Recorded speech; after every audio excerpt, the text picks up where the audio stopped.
En el PRI no quiero ni pensar que Peña Nieto pueda ser presidente de la República. Hoy, con un poquito de tristeza aquí adentro, me dirijo a ustedes por última vez en nombre del gobierno del Estado de México. Para llevar el progreso hasta el último rincón del Estado de México hay que abrir todos los caminos. Ay, se me acabó el tiempo, pero ahora regreso. Y no porque no ha leído nada. Si a mí me preguntan en una feria de libro, ¿qué libros ha leído usted? Yo digo, la Constitución Política de los Estados Unidos Mexicanos. Y se acabó, ya nadie te pregunta más. ¿No la Biblia?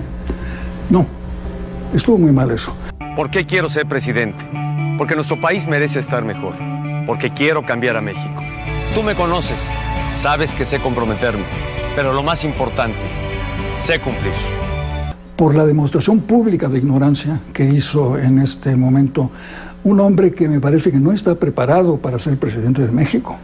Los problemas son demasiado grandes, los desafíos son enormes y el personaje me parece muy pequeño, muy pequeño. De todas las épocas del año, la que más me gusta es esta, porque permite que se reúna la familia, los amigos, y también me gusta mucho la parte de hacer propósitos de año nuevo. Y es que son compromisos. Compromisos con uno mismo, como hombre, como padre, como esposo, como profesional, como político. Calderón le tuvo miedo a la gente de primera y hizo un gabinete mediocre. No sé qué venga ahora, pero si es Peña Nieto, va a tener que tener más ayuda que un barco que se hunde. Y el señor Peña Nieto y la gente del PRI general no tiene respuestas convincentes para los problemas actuales del país. Lo que sí parece es que los partidos tradicionales no tienen soluciones, no tienen propuestas que convenzan a la gente.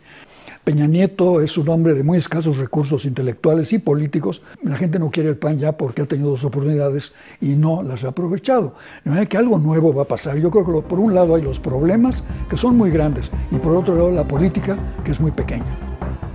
Espero no parecer demasiado inelegante por decir lo que voy a decir.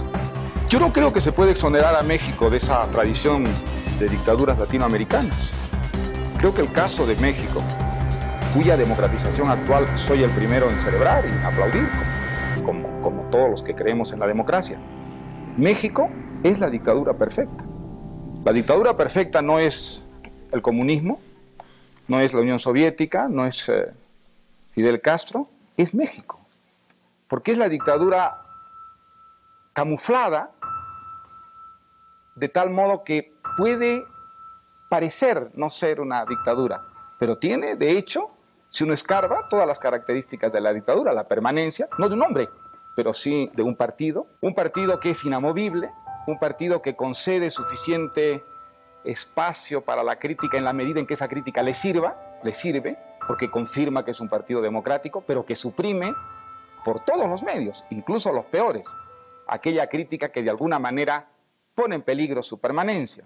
Una dictadura que además ha creado una retórica que lo justifica, una retórica de izquierda, para la cual a lo largo de su historia reclutó muy eficientemente a los intelectuales, a la inteligencia. Yo no creo que haya en América Latina ningún caso de sistema de dictadura que haya reclutado tan eficientemente al medio intelectual, sobornándolo de una manera muy sutil, a través de trabajos, a través de nombramientos, a través de cargos públicos, sin exigirle una adulación sistemática, como hacen los dictadores vulgares. Por el contrario, pidiéndole más bien una actitud crítica, porque esa era la mejor manera de garantizar la permanencia de ese partido en el poder. Un partido de hecho único, porque era el partido que financiaba a los partidos opositores. Esa dictadura es una dictadura, es decir, puede tener otro nombre, una dictadura muy sui generis, muy especial, muy diferente, pero tanto es una dictadura que todas las dictaduras latinoamericanas, desde que yo tengo uso de razón, han tratado de crear algo equivalente al PRI en sus propios países. En el Perú, el dictador Velasco trató con todo su equipo de intelectuales reclutados de formar una especie de PRI peruano y no funcionó. Y Alan García trató de crear un PRI peruano que, al igual que las otras dictaduras latinoamericanas, fue incapaz de traer la justicia social. No creo que se pueda decir que en México haya una mejor distribución de la riqueza que en el país promedio latinoamericano. creo que las desigualdades son tan grandes y originadas por las mismas razones de injusticia social, de corrupción que en otros países latinoamericanos. Entonces, la dictadura tuvo también, en el caso de México, las mismas consecuencias que tienen las otras dictaduras latinoamericanas. Es verdad que ha habido una crítica interna muy talentosa, muy generosa, muy valerosa de muchos intelectuales mexicanos, naturalmente, entre ellos Octavio Paz, sin ninguna duda. Pero creo que es muy importante también denunciar el caso mexicano, y espero que no se me considere pues como un mal invitado, por decirlo de esa manera, pero como esto se está democratizando y este país ahora se abre a la libertad, quiero ponerlo a prueba y quiero poder decirlo aquí abiertamente, porque eso lo he pensado yo desde la primera vez que vine a México, un país que por otra parte pues yo admiro y quiero tanto. Protesto guardar y hacer guardar la Constitución y las leyes que de ella emanen y desempeñar leal y patrióticamente el cargo de presidente de la República. Había una vez una Casa Blanca en un barrio lujoso de la Ciudad de México, en posesión de un presidente de la República y unos periodistas que contaron su historia. En 2015, Enrique Peña Nieto, en una de sus repetidas pifias, justificó la corrupción en México. Afirmó que era parte de la condición humana. Hoy, México es el último lugar entre los 34 países miembros de la OCDE en materia de corrupción. México es más corrupto que monarquías, dictaduras inclusive.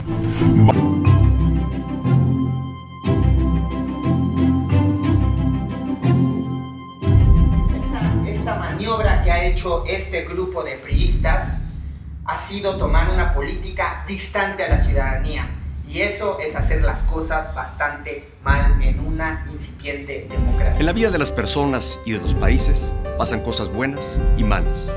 Así como hay alegrías y satisfacciones, también nos toca enfrentar situaciones adversas o dolorosas. Pero son justo las cosas buenas las que construyen, las que le dan sentido a nuestra vida, a nuestro trabajo y a nuestro esfuerzo diario como país. Es cierto, en México enfrentamos retos complejos y momentos difíciles. Desde luego tenemos que atender lo que no está bien y seguir siendo críticos. Es parte de nuestra democracia. De la crítica se aprende y se corrige. Cuando llenamos de calificativos al señor Peña, los tenemos bien fundados. Si lo acusamos de corrupto, es porque observamos sus nexos con algunos grupos como el IGA, de Juan Armando Hinojosa, y todo lo que derivó de él, sus casas blancas, sus asociaciones, y luego sus complicidades también para extender las comisiones a su familia, a sus hermanitas, en lo que se refiere al tren supuestamente de alta velocidad que habrá de comunicar a la Ciudad de México con la capital del peñismo, Toluca, en donde, por cierto, ya casi nadie lo quiere. Si decimos de él que es inculto, lo ha demostrado en infinidad de ocasiones. No tienen la concepción intelectual y filosófica para abordar los problemas y para acercarse a la gente. Simplemente, más bien, han tomado esta concepción, esta posición de me alejo de la prole, me alejo del populacho, me alejo de todo este populismo, de la gente popular, porque ellos no comprenden, se dejan llevar por mentiras, se dejan llevar por un mal humor social. No es un invento, señores priistas, no es un invento. Tomen conciencia de qué situación estamos viviendo. No es un invento que a tales grados de corrupción se geste un mal social, se geste un mal humor social, se gesten las inquietudes, inconformidades. No es un problema de me caes mal simplemente por tu apariencia, simplemente porque estás en una posición de poder. No, es me caes mal y no quiero que estés en ese poder donde yo lo mantengo con mis impuestos porque estás siendo un corrupto, porque te robas el dinero. Ustedes están usurpando cosas, funciones que no les corresponden. Ustedes lo están viendo es porque yo ya dejé de existir. Lo que encontramos con este informe es que la violencia sexual Es el método preferido de las fuerzas de seguridad de este país cuando arrestan mujeres en operativos sobre delincuencia organizada. El secretario de Educación Pública, entonces, ¿con qué valor va a pedir que los maestros evalúen si el propio presidente Enrique Peña Nieto incumplió en la normatividad de hacer una tesis académica para poder ser acreedor a la licenciatura? Si alguien hiciera la insufrible y penosa tarea de leer las plataformas de los partidos, se daría cuenta que estamos absolutamente de acuerdo en corrupción, en transparencia y en todos los temas. Enrique Peña Nieto está absolutamente comprometido con la transparencia al 100%, es corruptamente transparente. La corrupción que él encarna es monstruosa. La casa de Sierra Gorda, 150 y 100 millones de pesos, es un ejemplo brutal. Es un insulto a la población que ni vivienda tiene y además es un insulto mayor el que nos haya mandado a su mujer a decirnos que haciendo telenovelas pedorras en Televisa podía comprar una casa de 100 millones de pesos. Es un ejemplo, pero no el único. Reuters acaba de dar a conocer que tiene un terreno que dijo que lo había recibido en herencia y tampoco es un dato anecdótico de 11 millones de pesos y resulta que lo compró. A Carmen Aristegui y su equipo le costó el espacio en la radio denunciar este hecho monumental de corrupción y el corrupto sigue impune. ¿Cómo se puede hablar de un sistema nacional anticorrupción cuando el principal responsable político del país es impune y no es impune por el fuero, es impune por la red de complicidades que existen desde arriba hasta abajo? El político Enrique Peña Nieto estudió en esa universidad panamericana privada entre 1984 y 1989. Cuando se tituló tenía 25 años. Y sí te habla, como hemos venido diciendo, de la pereza intelectual y de la falta de responsabilidad que puede tener un ser humano. Si lo tuvo en ese momento, cuando tienes más energías, cuando tienes el apoyo y cuando tienes la misión de hacer bien las cosas, entonces, ¿qué tipo de pensamiento vas a tener a una edad como la que tiene el presidente actualmente? Hoy el tema del desprestigio de la figura presidencial es tema de tesis para cualquier aspirante a ser candidato, incluso a doctor. Ahora el presidente Enrique Peña Nieto va a emitir su cuarto informe de gobierno en medio de una grave crisis, en medio de una situación donde ya debió haber renunciado, porque con esta falta de credibilidad, con estos números de aprobación al ejercicio del presidente de la República, no puede ya tener el valor de seguir actuando en presidencia de la República.